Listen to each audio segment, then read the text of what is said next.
Ayan, hello po. Magandang gabi ulit. Ayan, tayo po yung nagbabalik dito naman para sa ating situational reading. Okay po, para sa Sabadong ito, no? This is your second situational reading. Kanino kayong situation ang ating makukuha ngayong gabi, no? Pwedeng sa kanya, pwedeng sa iyo, ha? Kung hindi sa inyo, pass the video po. Take only what resonates. Sabi ko nga, no? In the unang card natin, we have the Ten of Cups. Okay.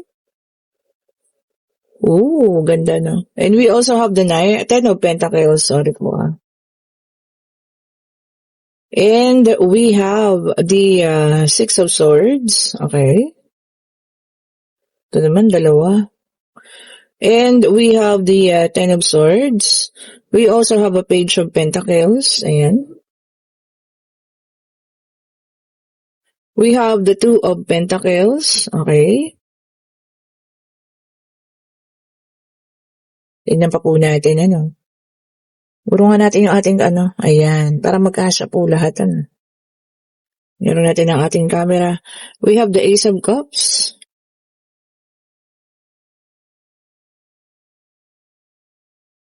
Isa na lang.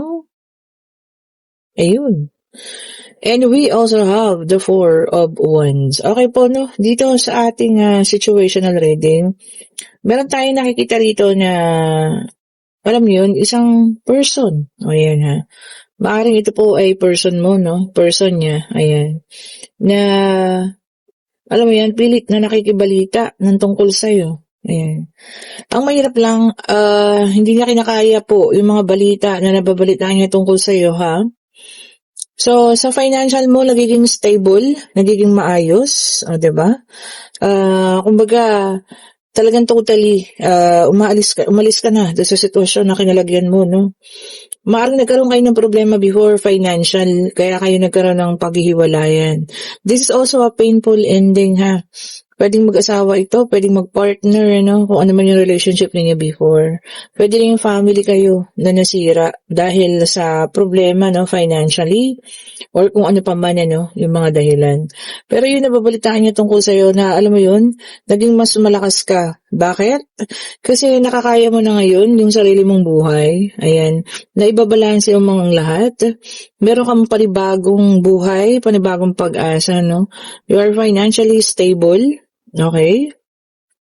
Hindi ka na nagtatanong ng tungkol sa kanya. Kumbaga parang hinayaan mo na, no? Sabi mo sa sarili mo, hindi na to kailangan pang hindi na natin to kailangan pang tanungin or whatsoever pa, no? Wala, hindi ka na nakikibalita. So siya, no, baliktad, so bumaliktad, siya yung nakikibalita ng tungkol sa'yo. O, diba? So, kahit na naghiwalay kayo, yung tungkol sa'yo, interesado pa rin siya. So, kaya lang ngayon, hindi niya kinakaya because of what's happening, sa mga nangyayari sa buhay mo. Umaayos, at umaalis na sa sitwasyon na talagang, alam mo yan, nakakabigat, sobrang masakit, ayan. Ayan, kita mo, talagang yung pakikipagbalita niya, gusto niyang malaman lahat ng nangyayari sa'yo.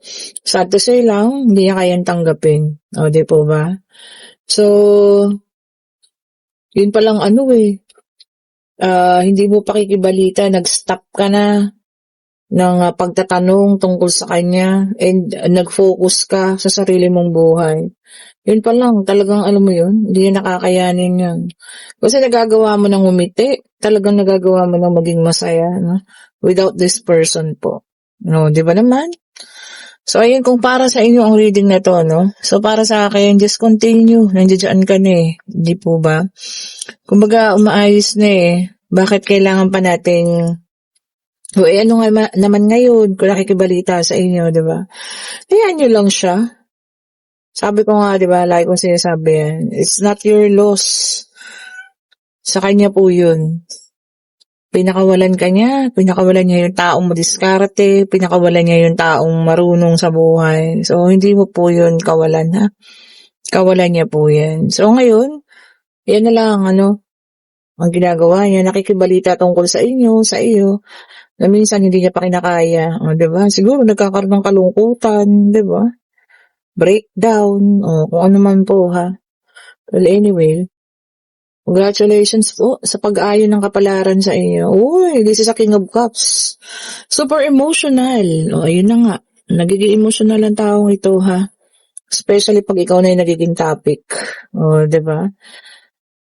Panghihinayang siguro, remorse, ayan. Sayang, hindi siya naniwala sa'yo.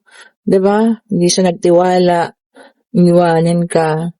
Akala palaging mahirap man lang ang buhay ninyo.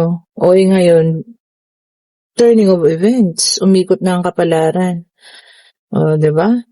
Siya, gusto niya agad instant swerte. Alam mo yun? Mga instant na pag-ahon sa buhay. Ikaw, nagsumikap. Ala, ang daan niya ito. Pero huwag natin pigilan, ha? Ay, kaya pala, dumating ang ating the justice. Yes. May number 11. Ayan. So, imbis na tulungan ka, kung ano man yung naging problema ninyo financially or whatsoever, di ba, iniwanan ka. Kaya ito, no, dumating yung karma niya at dumating yung karma mo rin. Karma mo is a good karma siguro, no, kasi nga sa dami ng pinaghihirap mo at ngayon, tingnan mo ha, maagos yung financial mo. Siguro siya medyo may nakakaramdam ng medyo kahirapan, ha. And ito pa, no, sunod-sunod ang mga good news na paparating sa'yo. Baka may iniintay ka dyan tungkol sa kaperahan, tungkol sa negosyo mo, no? And congratulations because you are a survivor. Tingnan mo naman. Diba? Hinugupit ng panahon, hinugupit ng kung ano pa man. Pero eto, nakatayo, bumabangon, umaayos na, gumaganda na ang lahat-lahat. And we also have the Two of Wands. Ayan. Talaga nagkaroon ng dalawang landas. And you made the decision right. Oh, diba? Ang ganda ha? At tama, naging swak. Sakto po ang naging desisyon ninyo. So ngayon, nakikita natin, okay na ang family, no? If ever mga anak kayo, hindi na rin nila hinahanap yung taong yun. Kumbaga, nabuhay na sila. Sanay na. O, diba? Kumbaga, okay na sila. Dumating man, o balik man, or hindi, no? Okay po sila. Diba? Napalaki mong maayos, kung may anak ka man, or magiging maayos ang pagpapalaki mo sa mga anak mo, no? Kung maparating pa lang ito sa'yo. And somebody also is, ayan, tignan nyo naman ha, meron ng romantic proposal sa'yo. O, so ibig sabihin, may bagong person. O, ayan ha, na romantically involved na sa inyo. Or talaga nagugustuhan kayo. Yun. Mahal ka, tunay ang pagmamahal sa'yo, may tiwala sa'yo, no? O. And meron tayo dito, the moon, may dalang number 18. So 11 and 18 ang ating numero ha. The moon, meron nga, no? Baka maaaring siya. Ayan. Sabi niya rito, no? Nag-iilusyon, nangangarap, na baka sakali, isang araw, mapatawad mo. O, diba? At baka maaaring tanggapin mo pa ulit. Uy, ganun ba? Makakabalik pa ba? Diba? Sige nga, comment down below po. Pero I doubt it. Lalo na ngayon, nagiging maayos na para sa iyong lahat-lahat. Nagkakaroon na ng kaliwanagan, meron ng pag-asa. Baga talagang ito na turning of events, sabi nga, pagbuti ng kapalaran. Okay po. Ang pangit lang kasi hindi kanya pinagkatiwalaan, hindi siya naniwala sa'yo, nababago rin ang kapalaran ninyo. Tapos lumayas, diba? And meron tayong fire sign ha. This is the strength. Okay. Sabi niya rito ha, passion. Kung ano yung passion ninyo. No, kung ano talaga yung kinahihiligan. Lalo na yung mga kukuha ng kurusa dyan ha, mga kabataan. Kung ano yung gusto niyo talaga, yun po ha. Huwag tayong padadala sa sulsul ng barikada kasi yun yung gugustuhin ng isa. Kung ito man ay sa mga estudyante.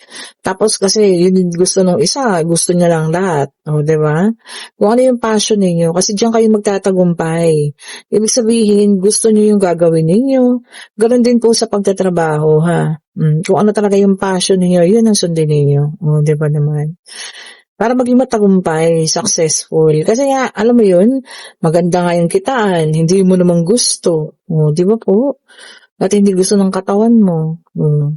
Mahihirapan ka rin doon, ha? And meron tayo the same thing, Ace of Cups, water sign, Cancer, Scorpio, and Pisces. Yan. Compassion. Oh, yan. Mananaig ang compassion, pagkaawa daw po. O yan, baka mayroong isang taong magbabalik din sa buhay ninyo, ha? At mananaiwag ang inyong compassion o awa. O, diba? Baka naman awa na lang. O, diba? Wala lang pagmamahal. So, depende. Diba? Depende pa rin. And we have the Five of Pentacles, Earth sign. So far, tagi-tagi sa fire, water, and earth. Mga Earth sign, Taurus, Virgo, and Capricorn. Okay po. Sabi niya naman, naku, eto lang. Yung iba sa inyo, magkakaroon ng tightness ng budget. Yun lang, Baka masobrahan sa paggasta ngayon, ha? Itong weekend na to. Oh. So, budgetin pa rin, ha? At mahirap po ang sakto lang ang kapirahan, di ba? Mamaya, meron kayong alam nga yung sinasabi ng inay, may mabuntol kayong kariton. O di ba? At kailangan yung bayaran, o di ba? So ganun po, magsubi tayo ng extra. O di ba? Huwag yung saktong-sakto lang. And then meron tayong 8 of Wands, a fire sign ulit, Aries, Leo, and Sagittarius. Ayan. So far, dito sa ating 8 of Wands, kailangan natin ng mabilisang resulta. Ayun. Baka naghahanap kayo ng pwede ninyong sideline at gusto nyo makita agad kung kikita ba or ano man. Or pwede rin ito ay business na gusto nyo maganda yung kitaan agad. Oo naman, kasi mahirap po yung nakastock. Di ba? Nai-stock ang pera ninyo sa isang bagay kasi hindi naman kumikita. O, di ba po? No. So, kung baka iba sa inyo maghahanap ng mga ganyan, ha? Yung malakas ang kitaan, mabilis, Mabilis yung profit, yung pagkita. Kung ano man yan, ha? Basta i-check nyo lang po kung basta legal yan. O, di ba? And go lang tayo. And ito na ang ating air sign, Gemini, Libra, and Aquarius. So, kompleto na ang mga zodiac sign, lumabas na po lahat. We have the 7 of Swords in reverse. Okay po. Merong isang tao sa inyong magsasabi ng kanyang mga confession. O, ayan, ha? O, kung ano man, ha? Yung mga confession na yan, or baka maaaring mayroong nagawa yung taong ito na hindi maganda sa inyo at ngayon aaminin niya na, kayo, nasa sa inyo kung bibigyan niyo pa ng isang chance pa ang taong ito, Kayo pa rin naman po ang magdedesisyon. So, confession, diba? And meron tayo rito ng 8 of Swords, air sign ulit, in reverse. Okay po. Sabi niya rito, guilt releasing. Naku, may mga taong magigilty. Pero i-release naman na daw. Ay, ibig sabihin, baka kagaya kanina, meron ng confession na mangyayari kasi guilty na. Di ba? Talagang may ginawang hindi maganda sa inyo. Ay, naku, sino ba itong mga to? Di ba? Gumagawa ng mga bagay na hindi maganda tapos nakukonsensya. Ayan, ha? Guilt. And then 7 of Cups in reverse, water sign ulit ito. Ayan, ha? Sabi niya dito, alignment. Tama. Pagkakasunod-sunod po. Ladderize. Yun ang maganda, sana merong ganun. Lahat, sa inyo, yung plano sa buhay, may alignment. Kumbaga, sa bagay, kahit naman meron tayong ganun, minsan hindi rin naman natin nasusunod, di ba? Kasi nga, may iba-ibang dumarating sa buhay natin, may iba-ibang pagkakataon na dumarating po, Kumbaga nga, iba-iba. So, kahit na yun ang gustuhin natin, na naka-align na sana, nag-iiba pa rin. Pero siguro, alam mo yun, magiging maayos din. Dasal lang, na sana kung ano yung ninanais mo, siya talagang mangyari. Diba po? Wala namang posible sa Panginoon. And we have the Knight of Wands, sa fire sign naman ito. Ayan. And ang sabi rito ng ating Knight of Wands, ayan, energy. Kita nyo, ha, end of the week na pero mataas pa rin ang energy ninyo. Ayan. Baka bukas, may mga atenan, yan, mga Zumba, ayan. May mga training or kung ano man, ha, ang iyong pupuntahan at mataas pa rin ang energy ninyo or meron lang kayong get together na aalis kayo, ayan, ha. Kung ano man po, ayan, mag-enjoy lang. Weekend na, diba? Ipahinga, kung gusto naman ng pahinga para sa ating mga katawan, depende po sa inyo, Kung gusto pa rin ng gala or kung ano man yan, Ayan, depende pa rin po sa inyo. Okay po, and kung nagugustuhan yung ating reading pa-like, pa-share, subscribe, and hit the notification bell para lagi kayong updated sa mga bagong videos na nire-release natin. At sa lahat po ng gusto ng private reading, every Friday lang po ha, pasensya na. Hindi po ako tumatanggap na ibang araw. Talaga every Friday lang, ayan. Yan kayo po ang magsiset ng oras ninyo ha, kung anong oras. At sasabihin ko naman sa inyo kung available pa po yun. Kasi sabi ko nga as early as kahapon, marami na pong nagpa-reserve para po sa Friday. Okay po, ayan sa lahat po na may gusto ng ating mga bracelet, ayan. Mag-order na kayo, yung link nandiyan lang sa comment section. Sabi ko nga walang ibang naglalagay dyan, ako lang. At ini-screen ko lahat ng mga comments ninyo, no? Makuha ko lang inyong mga energy po. Ayan po ha. Thank you so much po for watching. Have a great evening po sa lahat. Ayan. Para stay safe, ano? Stay happy. Ayan. Sunday na bukas. Ayan. Have a great evening po. Bye-bye po sa inyo.